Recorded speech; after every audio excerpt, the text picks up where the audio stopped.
The story of Mansa Musa often begins with a number so large it almost stops making sense. A figure whispered across social media and classrooms alike that he was the richest human being who ever lived, richer than modern billionaires combined, richer than empires, richer than imagination itself. And yet, when we slow down and look closely, when we strip away the headlines and lean into the dust of the 14th century, the real story becomes far more complex, far more human, and far more fascinating than a simple claim of unmatched wealth.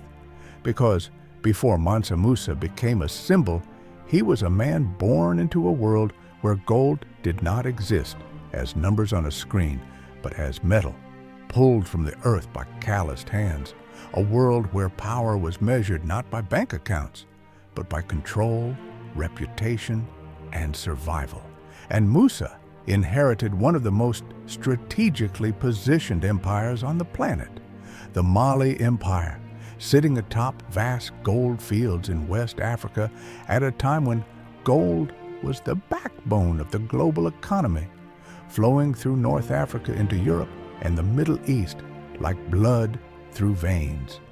And when Musa ascended the throne around 1312, he did not simply become a king. He became the custodian of a system that supplied perhaps half of the world's gold. A fact that alone explains why his name still echoes centuries later. Yet the legend truly exploded during one journey, a journey that transformed him from a regional ruler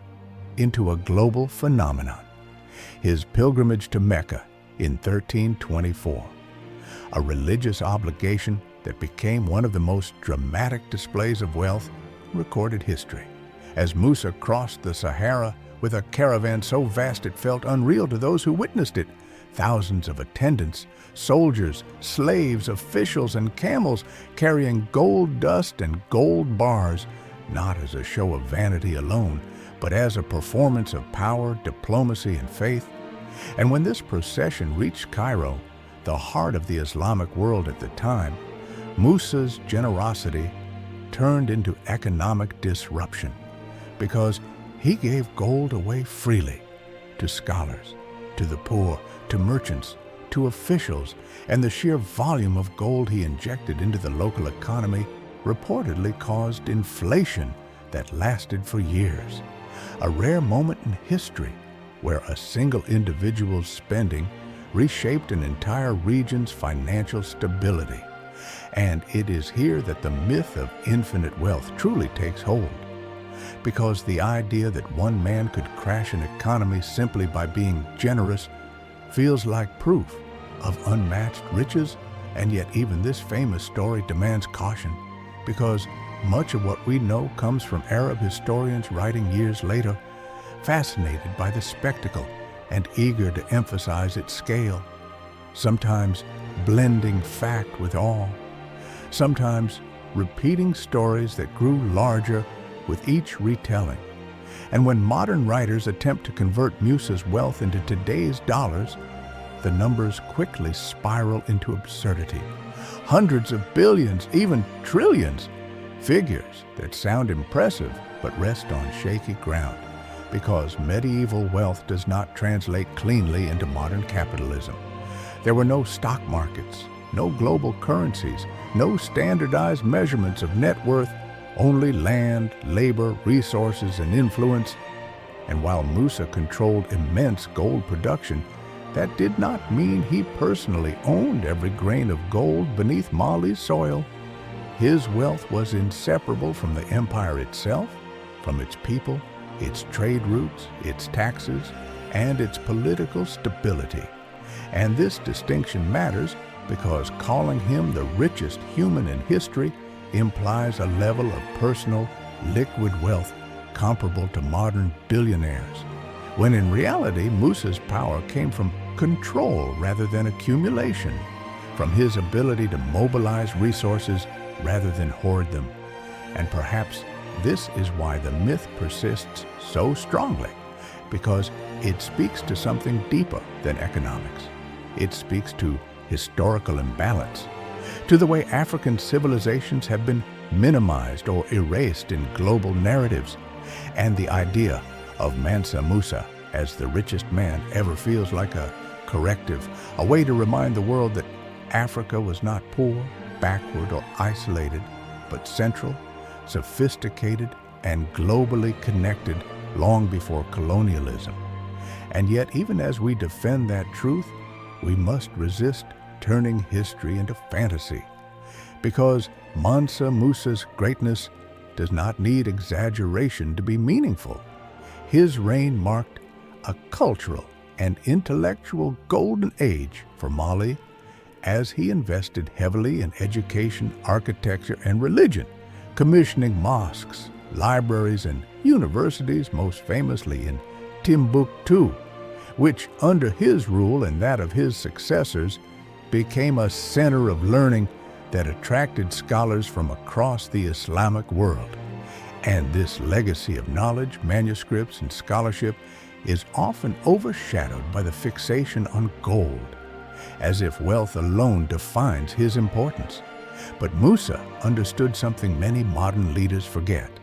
that wealth without vision is fleeting, and power without legitimacy crumbles. And his pilgrimage was not only about displaying riches, but about positioning Mali within the global Islamic community, forging diplomatic ties, and securing recognition, a soft power strategy executed on a massive scale. And when he returned home, the stories of his wealth traveled even farther than he did, appearing on European maps, most famously the Catalan Atlas of 1375,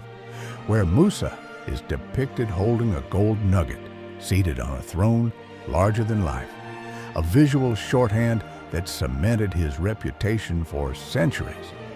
And it is here that the myth becomes self-sustaining, because once Europe imagined Africa as a land of limitless gold ruled by unimaginably wealthy kings, it fed both fascination and exploitation, planting seeds that would later justify exploration, conquest, and plunder. And so the question of whether Mansa Musa was truly the richest human in history becomes more than a trivia debate. It becomes a question about how we measure value, how we interpret power, and how stories are shaped by those who tell them. Because if we define richness purely in terms of numerical wealth converted into modern currency, the answer is unknowable and probably meaningless. There is no ledger, no balance sheet, no reliable way to calculate Musa's net worth. But if we define richness as influence, as the ability to alter economies, to shape cultural memory, to command respect across continents, then Musa stands among the greatest figures who ever lived, not because he hoarded gold, but because he wielded it strategically, sometimes recklessly, sometimes wisely, and always with an awareness of symbolism. And yet even this interpretation must be held carefully, because the Mali Empire, like all empires, was built on hierarchy, conquest, and labor systems that included slavery, and acknowledging Musa's greatness does not mean ignoring the complexities and moral contradictions of his world. And perhaps this is where the modern obsession with labeling him the richest man ever becomes problematic,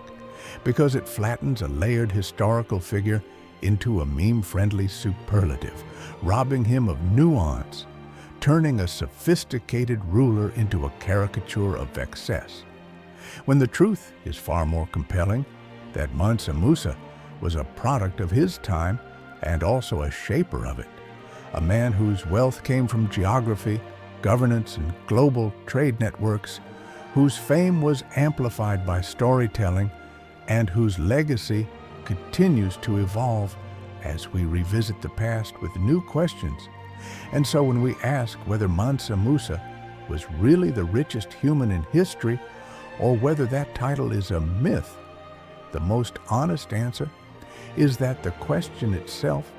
may be too small for the man it tries to define, because wealth alone cannot capture the significance of a ruler who placed West Africa at the center of the medieval world, who disrupted economies with generosity,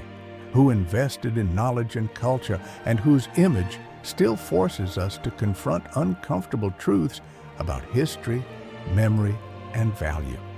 And maybe the real reason his story endures is not because he was unimaginably rich, but because he reminds us that history is not fixed, that forgotten empires can reemerge, that dominant narratives can be challenged, and that sometimes the most powerful legacy is not the gold you give away,